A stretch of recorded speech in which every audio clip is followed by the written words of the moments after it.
Welcome to another edition of Get Victory.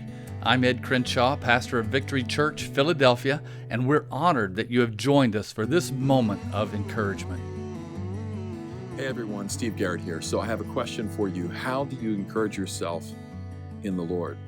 I've been thinking about David and how he did that.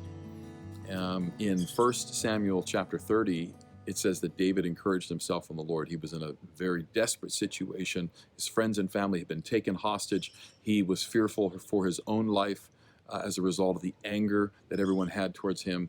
And so it says that he encouraged himself in the Lord. How did David do that? Well, we get a really good picture of it when we look at not only his life, but more importantly, the prayers, the songs, the psalms that he wrote. He wrote about half the psalms that we find in the book of Psalms.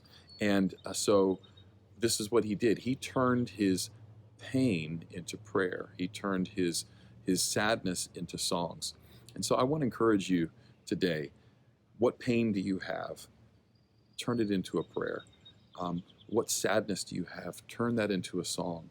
And maybe you're like, well, I don't know how to pray that. I don't know how to sing. I'm not a songwriter. Well, then grab a hold of a psalm. Go read a psalm and turn that into a prayer. And then also, when you're praying, tell the Lord honestly how you feel. When you read what the psalmist writes about how he was feeling, like David was fleeing for his life from King Saul, who was trying to kill him in Psalm 57. He says that the context of the psalm was that he wrote this while he was fleeing and hiding in a cave and fleeing from Saul. And yet, the way that David, even though he was in a cave, he pictured himself, the way that he turned that pain into a prayer or that sadness into a song is that he pictured himself as being enfolded under the wings of God. And so he says this, but my soul finds shelter under your wings. I mean, it's pretty amazing. And I believe that we can do that too. And so learn how to pray the Psalms. Learn how to encourage yourself in the Lord by taking your pain and instead of holding it in, let it out to God. Be honest with Him, but then realize and begin to declare His love and His faithfulness and what He's able to do with that. And then even if you don't have even the words to say right now, know that even God can take your sighs and your groaning, and by His Spirit He can even help you even there, as it says in Romans 8. And so, man, I'm telling you, just be encouraged today that you can encourage yourself in the Lord. You can speak to your own soul, so to speak.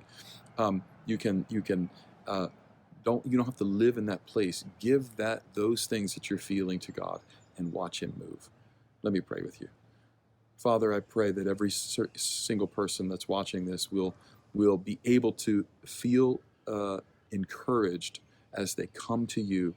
Turn their pain into prayers, turn their sadness into songs, heal and restore them, as the psalmist writes in Psalm 23. David writes, the Lord is my shepherd, I shall not want. And then he goes on, he says, he leads me beside still waters, he restores my soul.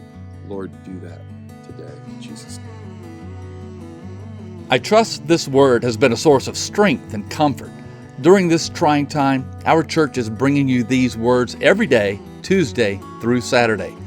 Also, you can join us online for interactive live stream services throughout the day and evening on Sundays starting at 9 a.m. and then on Monday at 7 p.m. You can find the links to all the online resources to stay connected as God's family at getvictory.net. Until next time, let's stay in God's presence and peace.